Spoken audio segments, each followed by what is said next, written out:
Nithyananda Paramashivoham. Om Nithyananda Paramashivoham.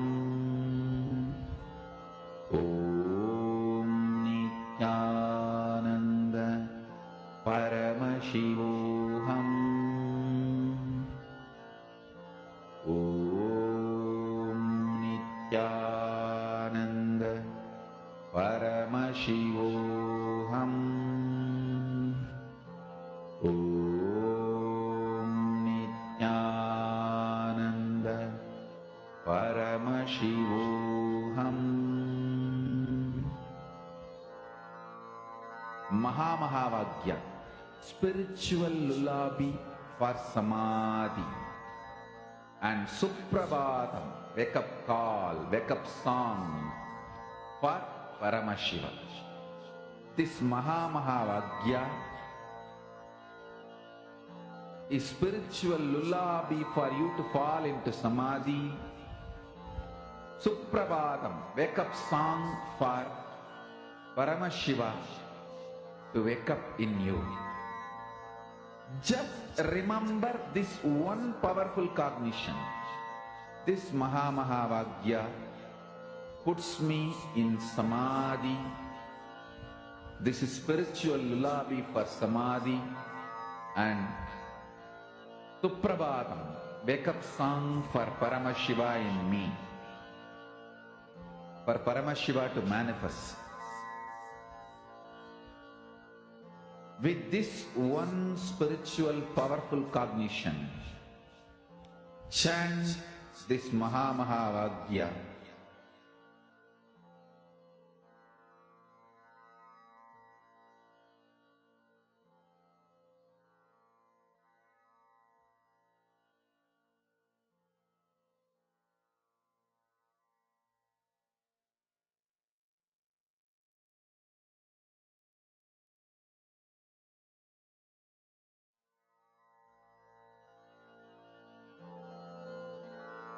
Mahamahavagya, spiritual lullaby for samadhi, and Suprabhatam, wake up call, wake up song for Paramashiva.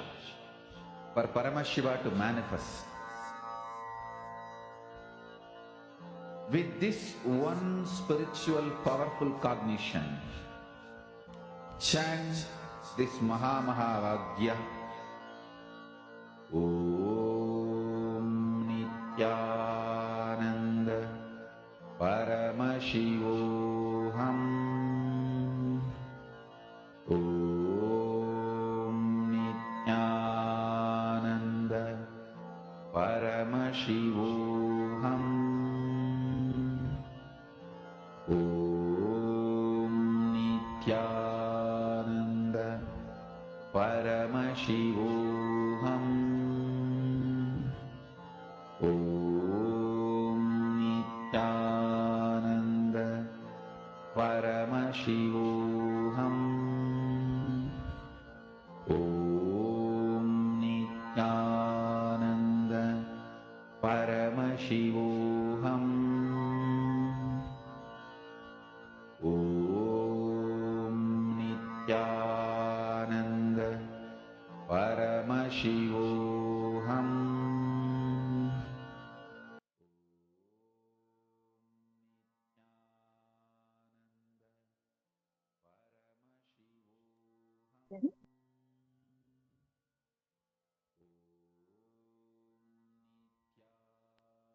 Now, as all of you are manifesting, next we are going to be entering into a very, very important session to receive the initiation today.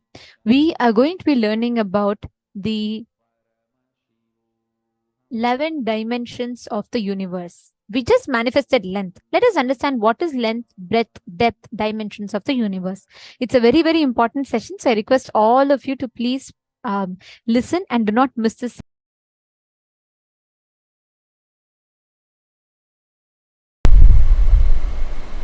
With the introduction to the 11th dimension, the intensity of your powerful cognitions will just shoot up.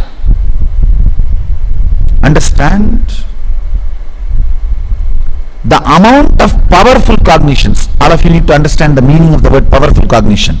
For example, if you see somebody dying, are you going to cognize it as powerlessness, shaking, fear?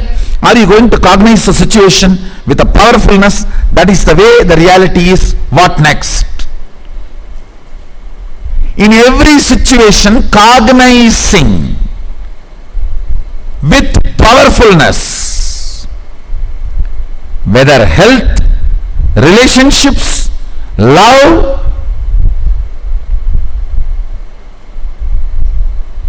Hindu tradition is a powerful knowledge source. Understand? Thousands of years before Mahadeva has spoken about this 11th dimension. Modern day science is still sitting with the 5th dimension. Mahadeva has gone to 11 thousands of years before, and you need to know, in Hinduism 11 genders, not 3. West talks only about 3. Male, female, and the whole thing, everything they classified into LGBT. In Hinduism 11 genders. Male biomemory in female muscle memory, male muscle memory in female biomemory. And same way there is a clear description of experiences of these 11 dimensions. If 25 states of consciousness knowledge is shared with the world, whole psychology, psychiatry, this department will collapse. About everything.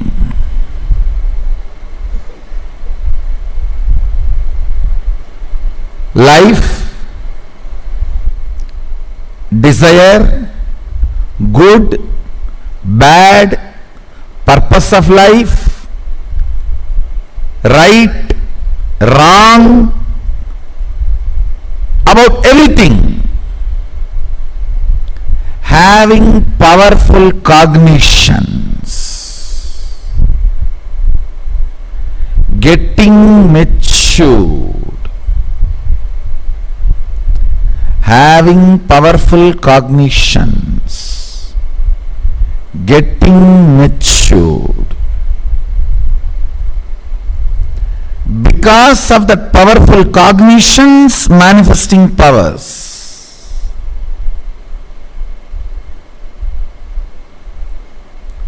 Now,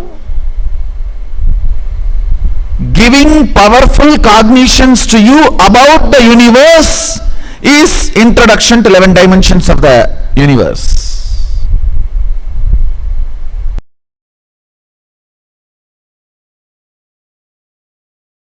The 25 states of consciousness an individual goes through, and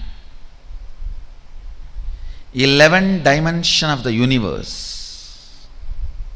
Listen, the modern day so-called science is able to understand only 4 dimensions: length, breadth, depth, time.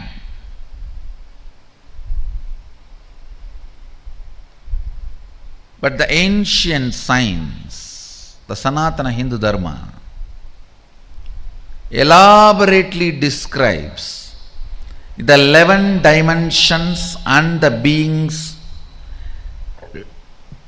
exist in the 11 dimensions: length, breadth, depth, time and space.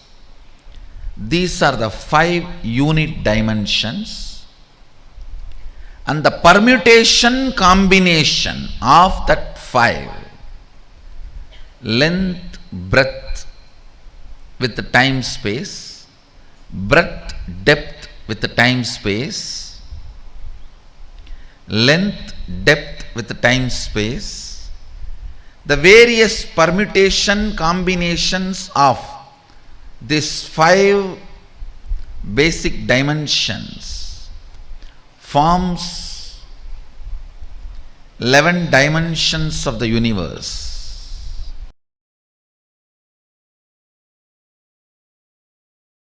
So understand these basic principles. Length. Length means anything which flows with a systematic, certain logic. Whether 2 plus 2 is 4, or if you add this acid and this acid, this is the product, comes out. This chemical and this chemical, this is the chemical, comes out. Anything repeatedly flows in the same logic is length dimension. Whether 2 plus 2 is 4 or the Ganga moving from Gangotri to Ganga Sagar. It's all logic. Listen carefully.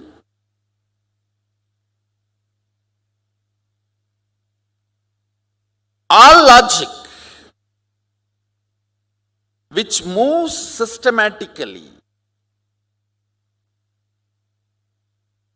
comes under length dimension. If I introduce other 2-3 dimensions, then you will understand. You will be able to grasp the depth of each dimension. Length dimension is a power by itself. If you master the length dimension, anything which works as per the logic will be under your control. You are master of it. Almost 99.99% of the known Vyakta is logic, length dimension.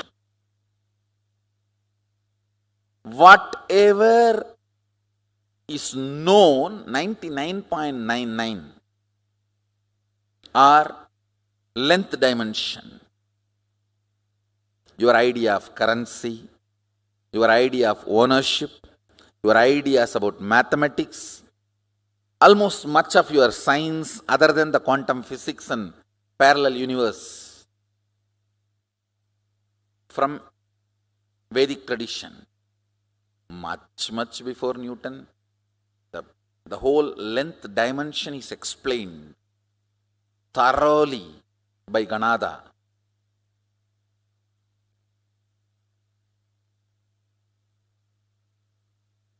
All this which functions with a clear logic is a length dimension. Everything which flows in the rhythmic logic is breadth dimension. Listen, rhythmic logic is different and simple logic is different. Simple logic is length, rhythmic logic is breadth. Breadth does not mean it does not have a logic, and it does not mean it is a rigid logic.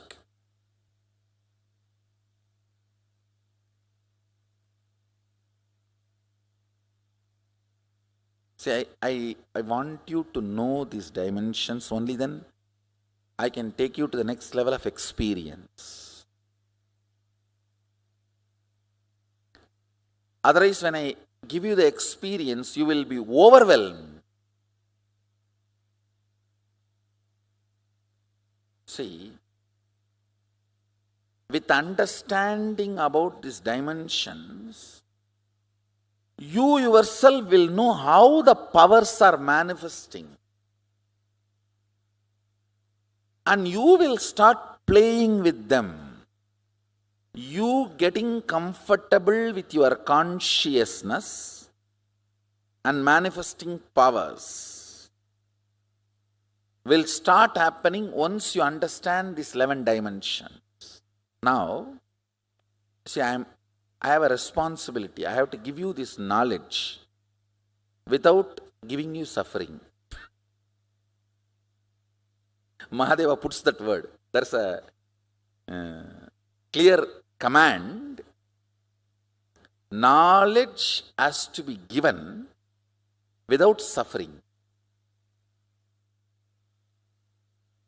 All language, all mathematics, all data analysis, all the statistics, all this comes under length dimension. Rhythmic flow of logic is breath. Means it's not that length is not there, but it is not rigid length. It's not rigid logic. Like dance, music, poetry. Poetry is the breadth dimension of language. Silence is the depth dimension of language. Speaking is the length dimension of language.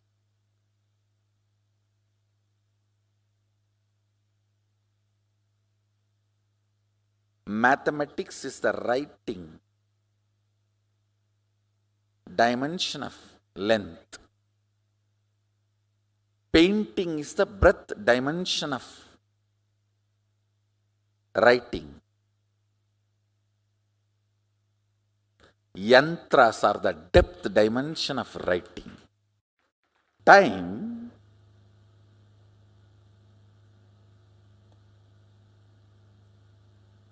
is a frequency dimension of the universe, aspect of the universe, where you and universe are reverberating in the same frequency.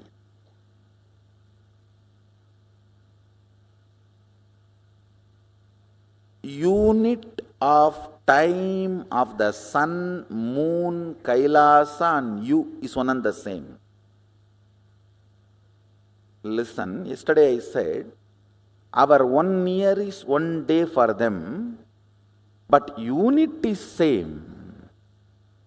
Only quantity difference. How many of you are understanding? It's only quantity difference, but not. So in Tattva, principal unit, listen carefully. Your logic and logic of the Devatas are different. They are not same. Your breath and Devata's breath, not that far away, little closer. Your depth and Devata's depth, little more closer. But in time, your unit of time and their unit of time is one and the same. There is only quantity difference. Tattva, fundamental principle unit is same. How many of you are getting it?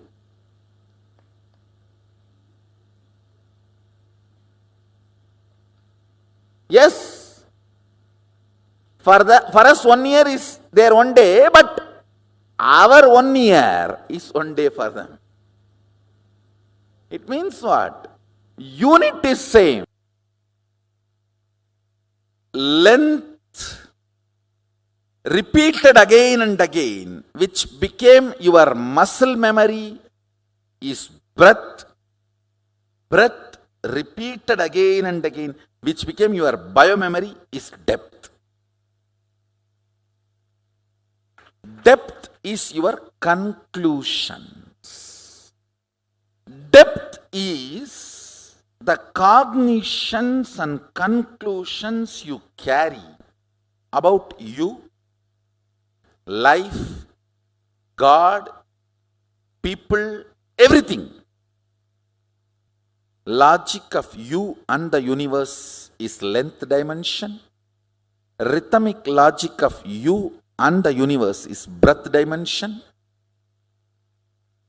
Cognitions from which the logic and rhythmic logic of you and the universe manifests is depth dimension. Your breath, when its frequency increases, it becomes your depth. Your depth, when the frequency intensely increases, it becomes your time.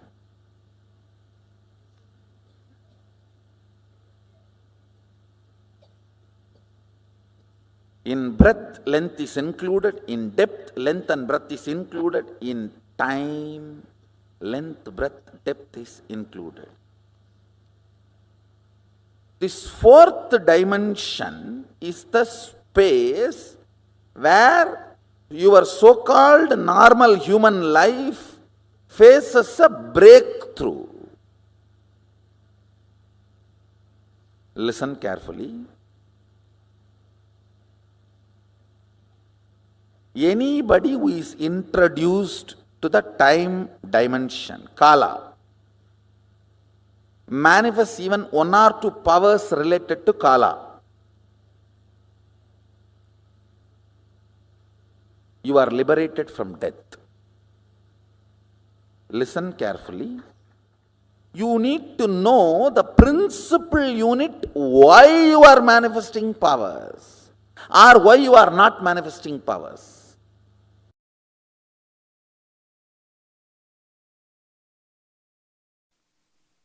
Time is as alive as your skin. If you believe, cognize, your skin is alive. If somebody massages your skin, you feel good. If somebody cuts it, you feel bad, pain. How much your skin is alive, that much, I should say little more than, much more than that, time is alive skin of the cosmos. Listen, where your skin ends, the skin of the cosmos, which is called time, starts. Actually, your skin and the skin of the cosmos both always touch each other. You can't be away from cosmos. Understand this?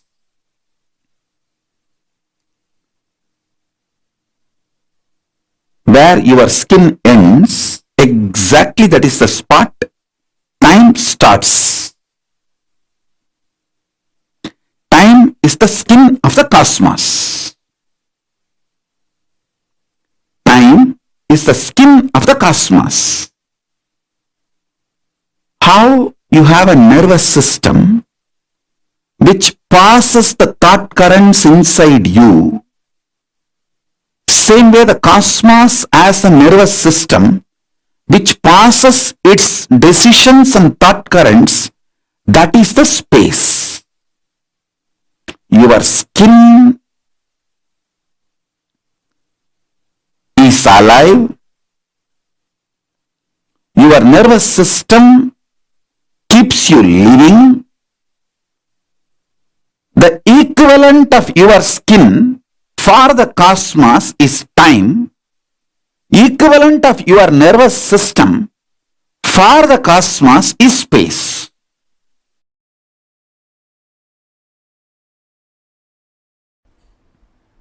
Listen carefully.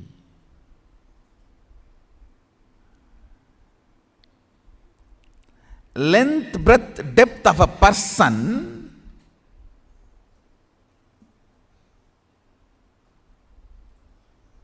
is not he. The space he carries is he.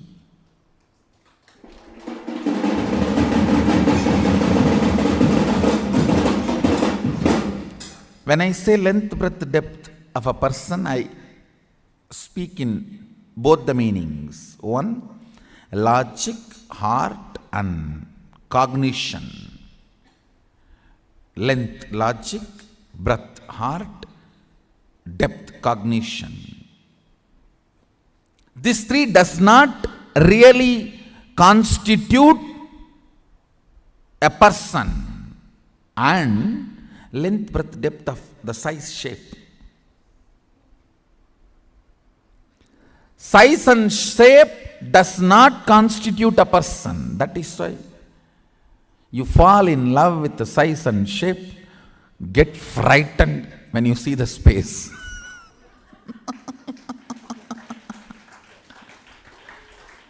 Get thoroughly terrorized. Getting mesmerized by the size and shape and getting terrorized by the space is called marriage. A full cycle of marriage is getting thoroughly mesmerized by the size and shape, length, breadth, depth, and getting thoroughly terrorized. I have seen some of the people getting terrorized by the marriage so strongly, they decide forever in any janma no marriage. A lot of people are deciding that. That is why more and more by birth the attitude and aptitude moves away from male female. Length, breadth, depth does not constitute a person. Understand, the space you carry decides who you are. Your polished vocabulary, your sophisticated poetic body language, your cute romantic behavior, you will not be able to keep all this consistently even if you are an amazing actor. No. No. Be very clear.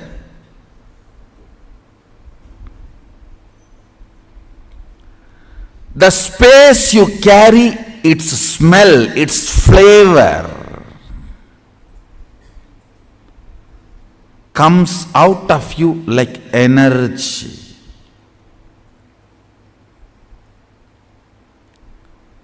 Like energy.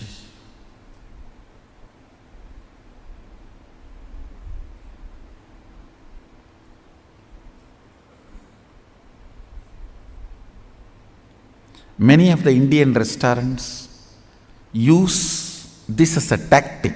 They release a certain masala flavor. That whole area will have that masala flavor. The moment you enter that zone, you will feel like eating. That is also again like a marriage only.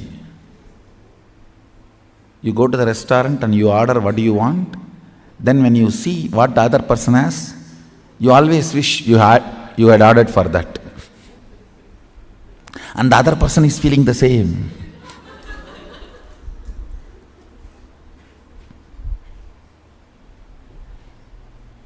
And you can't even exchange the plate, owner will not allow.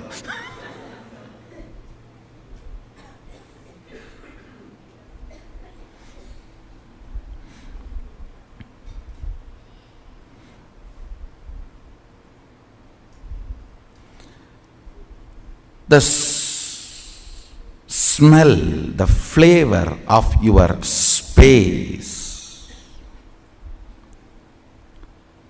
The flavor of your space is what I call Shakti. Understand? The explosion happening in your inner space is Shakti. Please listen. This is the good news for you.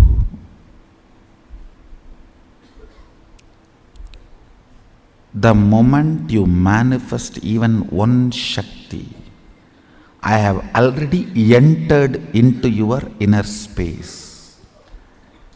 If I have not entered in your inner space and made the connection, you will not be able to manifest Shakti, because All power manifestation has to start from space, not from depth. Understand that time is a non-existence power layer. It has no existence, like a length, breadth, depth. It is only when the space collides with the length, breadth, depth, the dust created is time. See, the length, breadth, depth is a mass. Space is a energy. When these two collides, the dust generated is the time. I can roughly compare it to the Vatavarana, the layer around the planet Earth. We call it Valimandalam in Tamil. In English, I think it's called atmosphere. Yes. See, it's like atmosphere. Length, breadth, depth and space, when they collide, the atmosphere created is time. It has no independent existence. If the length, breadth, depth moves away from the space, the time will not have its existence.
Swamiji so beautifully explained to all of us about length, breadth, depth, and the 11 dimensions. Swamiji actually so practically mapped how even in our day-to-day relationships that we have in life, we see these length, breadth, and depth, but get terrorized when we see this space, which Swamiji defined as what happens in most of the marriages. But in that, throughout this whole satsang, there was very, very important revelation, one that I clicked with so much. Swamiji said, because of this one confusion in the length, breadth, and depth, because we get so lost in seeing the length, breadth, and depth in terms of sizes and shapes, so many people consciously decide to never get married for janmas together, which is why they take birth in bodies which is confused with genders. Such a powerful revelation, right? For how many of you this was so new? Can each of you share what did you click with in this revelation? Can I request each of you to please share?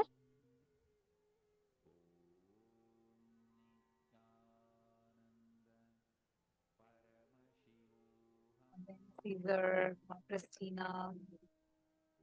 What did each of you click with? Ma Krista Menard, Ma Christina Chenault, Wong Ling. What did each one of you?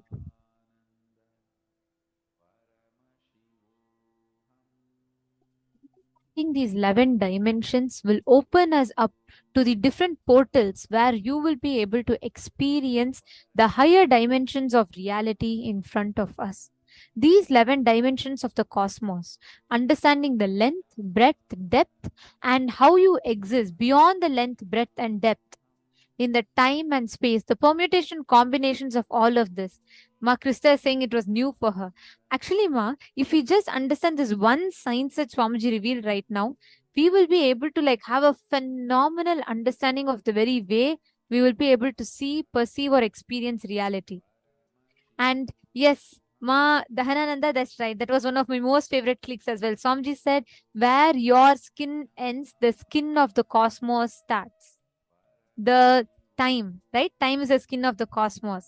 And that was one of the most profound cognitions that Swamiji revealed, because whenever there's a friction between your skin and the skin of the cosmos, time, you get stuck in the Kala Chakra, in the loop of time.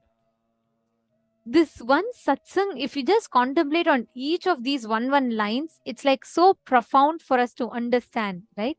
And so many levels we can apply. Susan Solander has also posted, breadth, depth, and length is not the real person. The space is a real person, comes out of you like energy. Yes, beautiful. Great.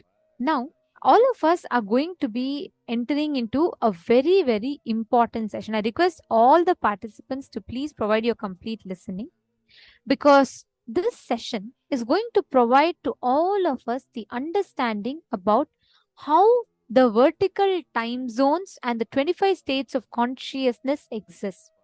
It's going to be a very important session, and there are some exclusive revelations from Swamiji which is not available on public platforms, and this is going to be shared with all of you. So please make sure none of you are missing this. After this, we will be entering the darshan preparation.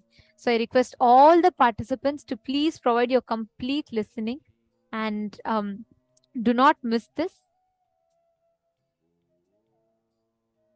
All right. Now we are going to be entering into the session where we are going to be understanding the revelations on the length, breadth, depth, beyond all of these 11 dimensions, the 25 states of consciousness, how the vertical time zones maps to these 25 states of consciousness. Let us now listen to that revelation.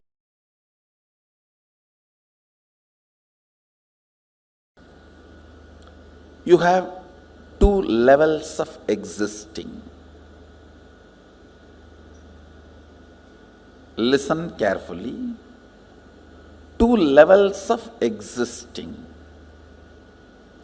One with the thought currents, without the thought currents.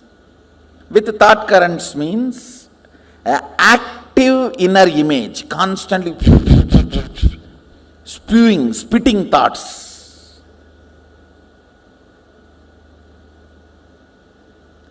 Without thoughts, in deep sleep, where I think some of you are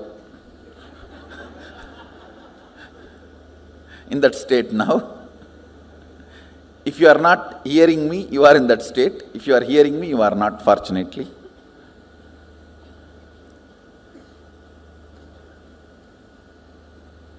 I'll repeat, listen. With thoughts, without thoughts. With thoughts, all of you know, constantly picking fight with everyone, everything. Actually, with thoughts is nothing but constantly picking fight with everything. When you stop picking fight with everything, there will be no thought.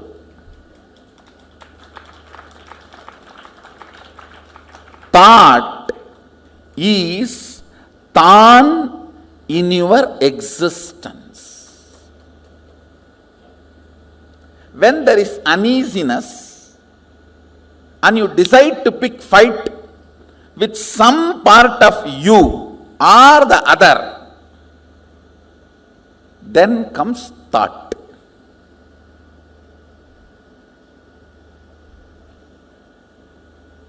Without thought, you know, deep sleep in the night time or sometimes in the daytime. Whenever you are in the deep sleep, no thought.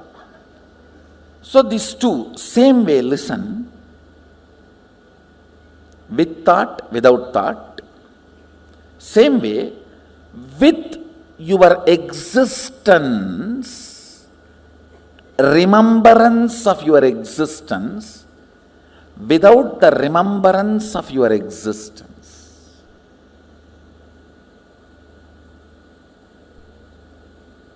Listen.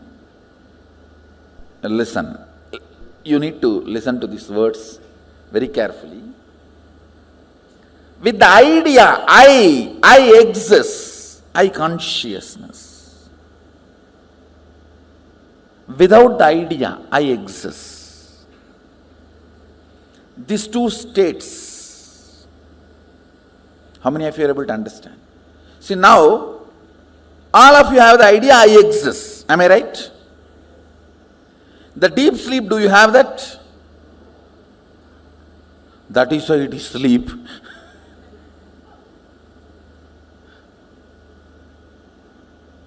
So, there are two ways and two states. Two ways is with thought, without thought. Two states is with the idea I exist and without the idea I exist. How many of you understand that? Project there. Listen.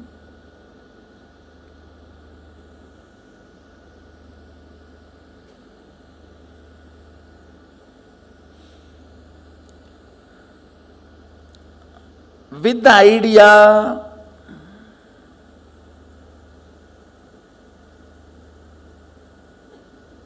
I exist, and with thoughts, listen carefully, because you need to understand this unit. This is the fundamental unit. How the states of consciousness is formed in you. Why you go through what you go through in your life. Understand, ignorance is not cute. Ignorance of traffic rules is not going to save you from the traffic ticket.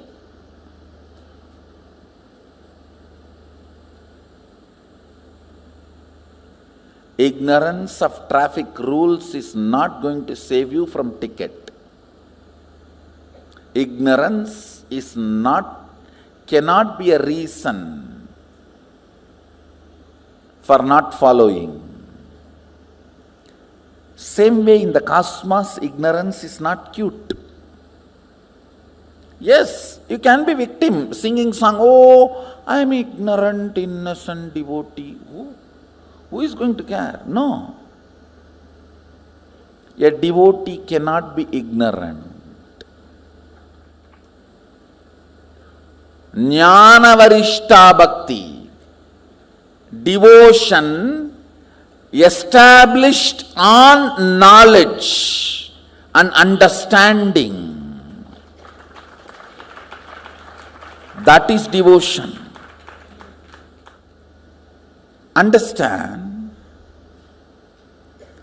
I am talking about the fundamental units of life. So let me go to the next word. I am introducing these 4 words with thoughts without the idea that I exist. That's called swapna. You may say, no. In dream also I remember I exist. No, listen carefully.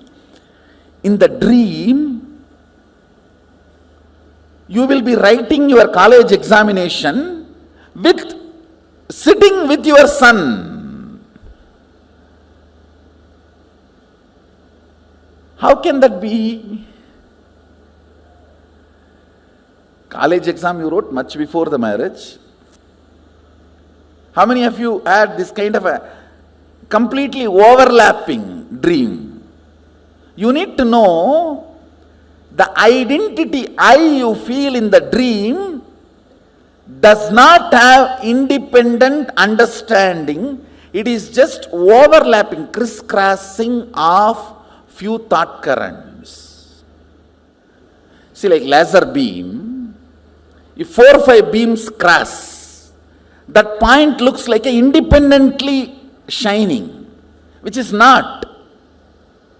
Same way, in the dream, few thought currents crossing, you feel as if your identity exists, but it is not. It does not have consistency. In one dream itself, that will change 20 times. How many of you have observed? In the waking state itself it changes. Why do dream state? How many of you say that? But in the waking state at least little decent. In the waking state it's more like an unstable spouse. Every half an hour divorce. And every 1 hour patch up. But in the dream state, it doesn't even behave like an unstable spouse. It behaves like a 10 minutes son, 10 minutes boss, 5 minutes brother, 5 minutes enemy. You just don't know how it behaves. Listen carefully. The number of thoughts gives idea that you exist for a spark. That's what happens in the dream state. How many of you are able to understand what I am saying? That is why the idea of I in the dream state is so illusory.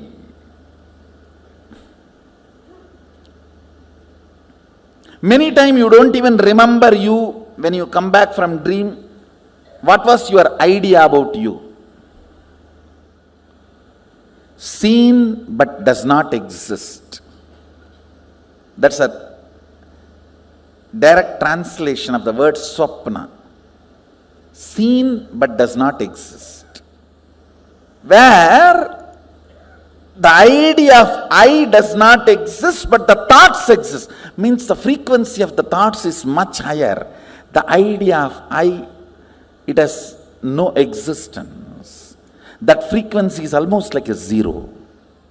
Then third word I am introducing, listen. Where neither the idea I exist nor the idea thoughts exist. That is what is called deep sleep. Sushupti. These 3 all of us experience in our day-to-day life. The 4th word I am going to introduce, it has no word. That is why it is called Turiya. Turiya means 4th in Sanskrit. In Sanskrit, the word Turiya means 4th. That's all. Because there is no word for it. Where the idea that I exist is there. I am there, but there is no thoughts. That is called the fourth state, Turiya. With the idea I exist, but without thoughts, is Turiya. With I plus with thoughts is waking state. Without I but thoughts is dream state. Neither I nor thoughts is deep sleep state. Only I, no thoughts is Turiya. Now I want you to remember these 4 words. Let me repeat. Jakrat means waking state. Swapna means dream state. Sushupti means deep sleep state. Turiya means 4th state, awakened state. There is a 5th word Mahadeva introduces in Agama called Turyatita, means not only you are awake, you are alive, you can move anything you want. See, if you have manifested the powers of moving a matter, how many of you are successfully able to move a matter? You have seen the glimpse of Turyatita. Turyatita is the state where awakening becomes power manifestation.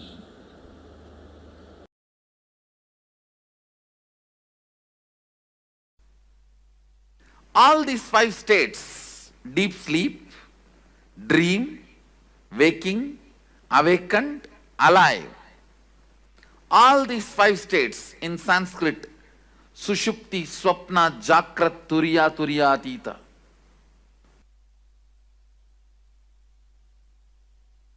All these 5 states cross each other. You may ask, how?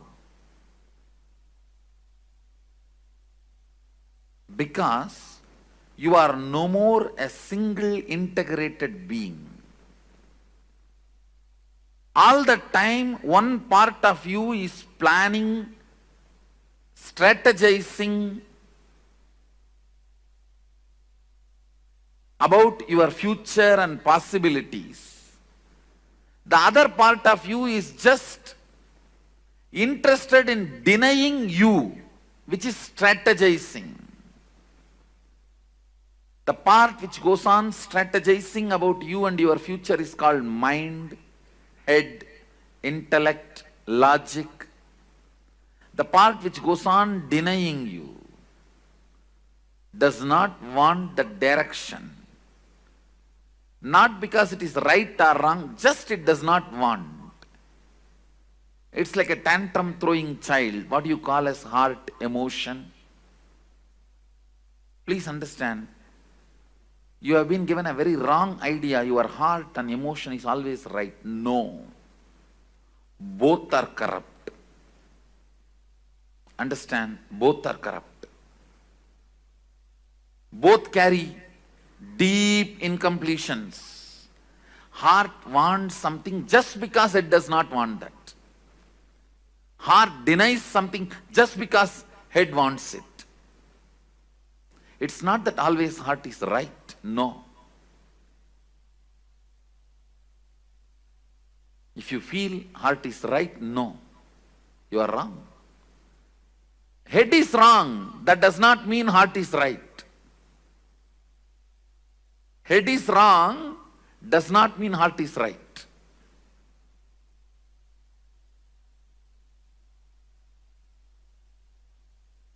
Sometimes head is right. That does not mean heart is wrong. Sometimes head is wrong. That does not mean heart is right. Both have their incompletions, both have their problems. Because you are no more a single being. See, invariably when the whole humanity has started experiencing this dual being, two part, that is when our masters declare the Kali started. So two parts of you experiences two different states at a time always. Please understand. If your head, which is strategizing about your future, is now awake, your heart is in dream state, sitting somewhere and doing something else. If you have to put your head and heart together, keep yourself in the waking state, you feel stressed, tensed. Oh, I can't be like that for a long time. Maybe few minutes, okay. Not more than that. How many of you understand what I am saying? How many of you experientially feel, yes, I go through this? Understand, the line, vertical line is a heart projector. Vertical line is heart's line. Horizontal line is logic's line, head's line. So listen, when your head is in Sushupti, heart is also in Sushupti. It is called Sushupta Sushupti, deep sleep, deep sleep. Very rarely you experience this. Even in your deep sleep, if you are lying on your bed for 8 hours, maximum you may experience this deep sleep for 20 to 30 minutes, not more than that. Please understand. Head, heart, both parts of you experiencing Sushupti and Sushupti, deep sleep and deep sleep.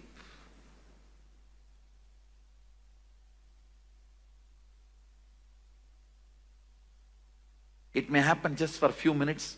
In the whole 6 hours or 8 hours, you are lying on your bed.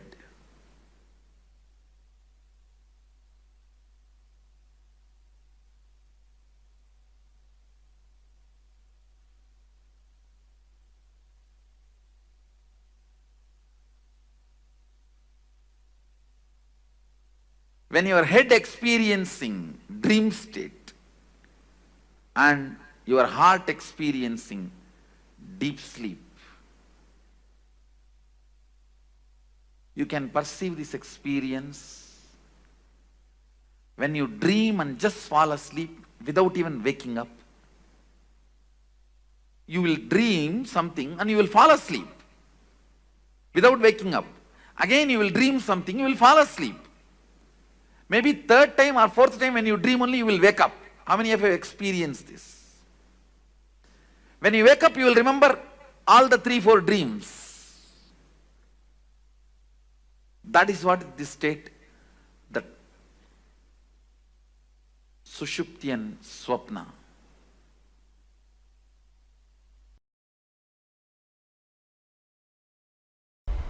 How many of you are understanding?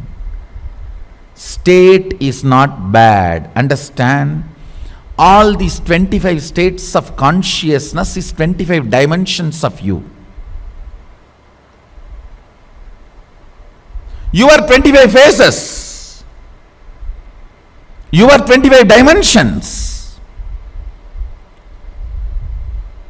In the waking state, how you are able to control larger part of you. You can control your hands, you can control your legs. Many things you can control in your waking state. When you want, you can get up and go and pick up a cup of tea. When you want, you can go and use the restroom. In the dream state, if you find a restroom, don't use, it's a trap.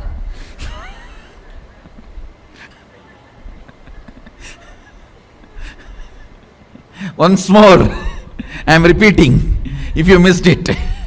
In the dream state, if you find a restroom, don't use it, is a trap. When your bladder is full, it is capable of sending instruction to your brain and the whole restroom will be built. And you will be made to feel comfortable. Only things are a little wet or hot, you realize what has happened.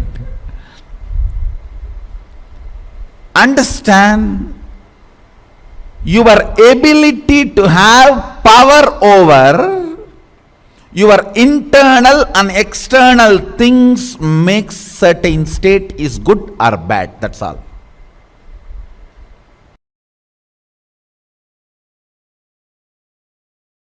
If you are in delusion, don't be afraid. It is actually delusion kicks you to the next level of liberation. See, 3 seconds of nightmare not only gets you out of nightmare, it pushes you to the next level of state of consciousness called waking state. From dream, you are just kicked to the waking state. High. From dream, moving to waking state is like an enlightenment in dream state. So, if you had a very sweet dream, normal dream in your dream state, you would have just gone again back to dream state or deep sleep state. But if you had a nightmare, you can neither go back to dream state or deep sleep state. You have to be kicked to waking state. So, delusion in the delusion in the dream state is nightmare. But ultimately that nightmare does a great good thing that you are enlightened, pushed out of the dream state to the waking state. From waking state, if you are pushed to the Turiya, that is enlightenment. Same way, from dream, if you are pushed to waking, that is enlightenment in this level. Understand? Enlightenment means getting pushed to the next higher state of consciousness. From deep sleep, if you are pushed to the dream state, that's one level enlightenment. From dream state, if you are pushed to the waking state, that is one level of enlightenment.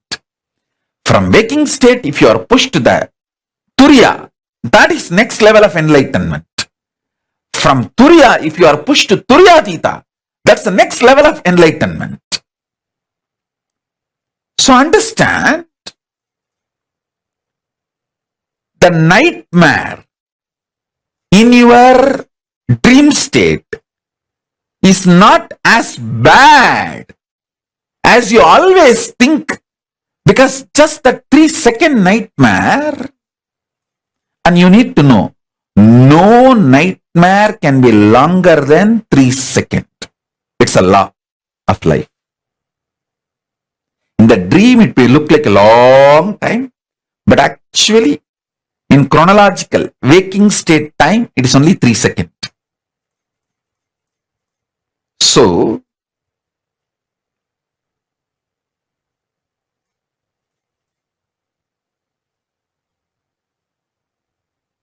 all nightmares are enlightenment in the dream state, because it has pushed you from dream state to the waking state, which is a level of enlightenment as far as the dream state is concerned.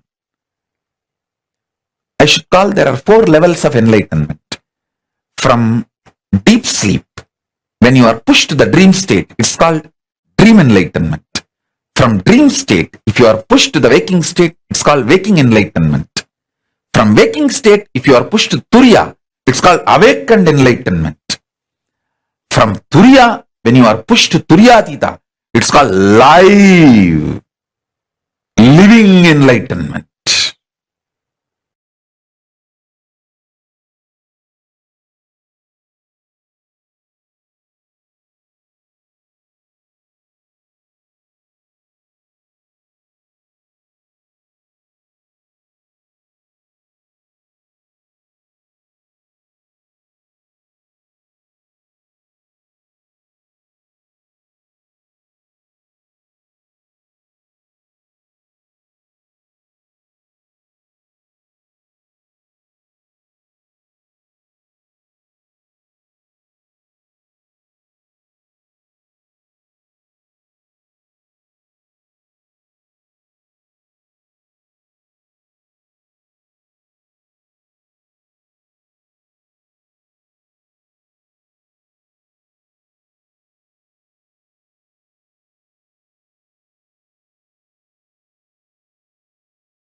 Sometimes people ask me, what's the difference between various states of consciousness and various planes of the universe? Understand? If you go to dream state and come back, what you see in the dream state, what others see in their dream state will not be same. Both of you may be sleeping in the same room. But when you go to dream, the world will be different. When he goes to dream, the world will be different. But conscious planes, the multi-dimension planes of the universe means like a Tapoloka, Satyaloka, Kailasa. If he gets into Kailasa and you get into Kailasa and come back, description will be same. The scene will be same. Listen carefully. The various states of consciousness is more like the subjective truths. Planes of the universe means subjective truth becoming reality in the universal plane. Understand? How? Now all of you experience the same in this Jakrat plane. This wall is same for all of you. This mic is same for all of you. The interpretations about the mic will be different. The knowledge about the wall will be different. Perception about the wall will be different, but wall is same. Understand? Truth is same. The facts you derive will be different.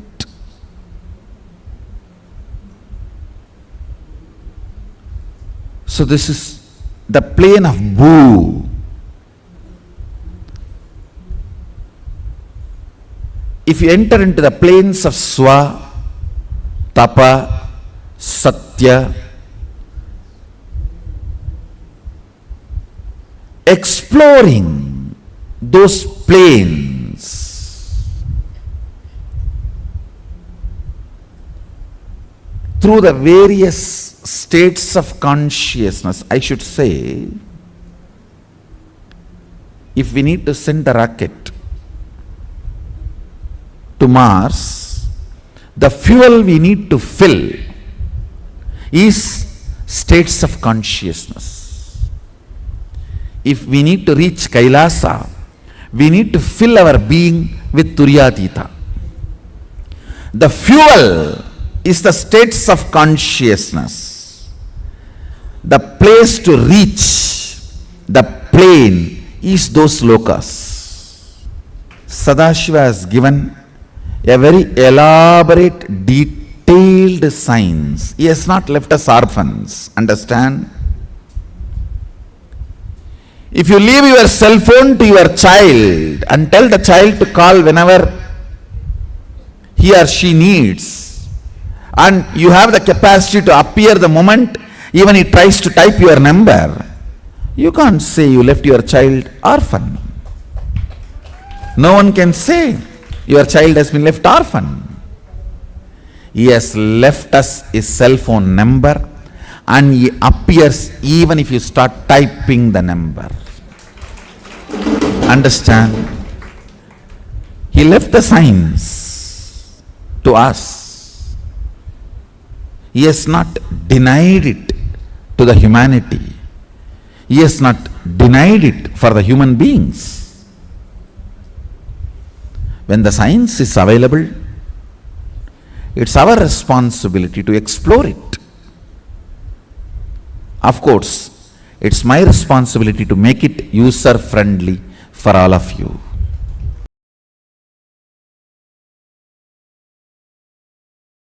Yoga has religion, that is Hinduism.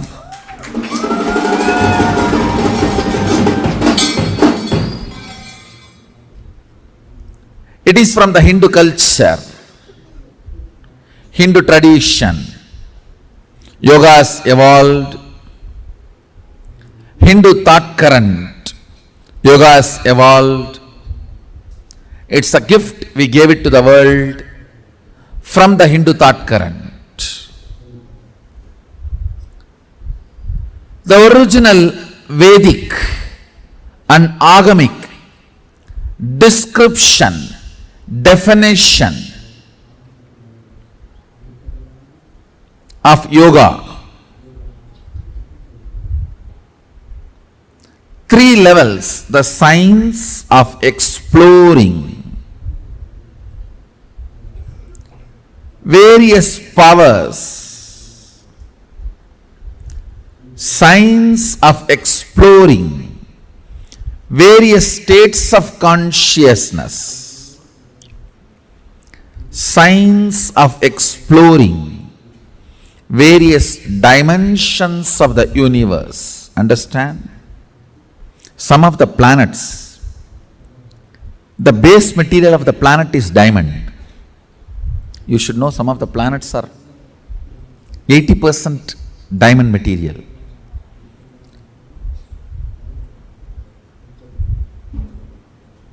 When we have access to the planets and able to transport, what will happen? Nobody can describe. Whether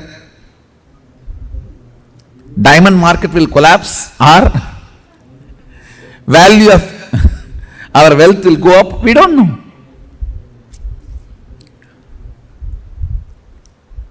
Access, possibility, opens new doors which can't be described. You do not know the result and end result. You do not know what all other doors can open through this. Same way, access to the multi-dimensions of the universe, you do not know how many new possibilities and doors open. And not only Hindu tradition talks about access to other lokas, other planes of universe, it was a very common practice. In Hindu tradition, human beings having access are those beings contacting human beings. I don't even want to say in the modern day people are not doing it. No, we have enough of people who are doing it even now. The body which is fueled only by Sushupti, Jakrat Swapna means deep sleep, dreaming and little waking state once in a while because of cup of coffee. The body which was being dragged, functioning only with these states, if even little Turyatita is mixed, it is like, oh, wow. Today I'll put little Turyatita. You will see the kind of a alchemy change in the system. God, what is going on? What is he doing to my system? I am just changing the fuel. Multiple things will happen. One, a thorough healing of the body.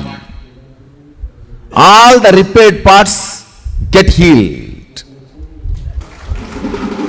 All the friction disappears. Then, ability of your mind to see, perceive, cognize Jiva, individual self, Jagat, universe, Ishvara, Sadashiva. Ability to cognize Jiva, Ishvara, Jagat, ability to connect with the Jiva, Ishvara and Jagat becomes high when you are fueled with the Turyatita space and state. That is why these 25 states of consciousness, knowledge about it and experience about it is very important. When the Turya and Turyatita gets into your system, the Karana, the organ-based projection of the world, dissolves into your original state. So the original state becomes reality. Then the organ-based projection universe. Listen. Organ-based projected universe, as long as you are perceiving it, you are pursuing it, it will all be love, hatred, good, bad, right, wrong, jumps in the life. But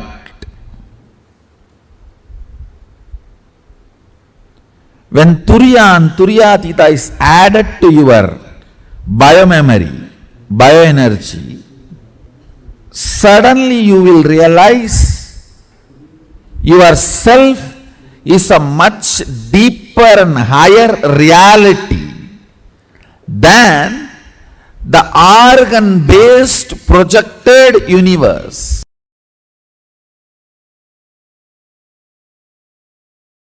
Listen, what we call parallel universe, unmanifest, avyakta, the delusion component of Mahadeva, Trobhava, cannot be exactly translated as delusion. It should only be translated as ununderstandable, ununderstood or unknown. Trobhava is not, the precise word is not delusion. Precise word is unknown. The various permutation combinations of the 5 units, 5 unit principles is length, breadth, depth, time, space. 5 tattva, principal tattvas. The various permutation combination of these 5 principles forms 11 dimensions. Length, breadth, depth. These 3 dimensions operate in Bhu, the pure space where all other things merge into the space is Kailasa. The 14 lokas. Atala, Vitala, Sutala, Talatala, Bhatala, Bhur, Bhuva, Suva, Tapas, Satya. All those 14 lokas come under these 11 dimensions. Understand this 11 dimension, then I will initiate all of you. Not just educating, I will initiate also. Just I need to change the fuel in your body. The fuel with which you are functioning now needs to be changed. You will automatically have your eyes pulled by the third eye during the initiation. I will also teach you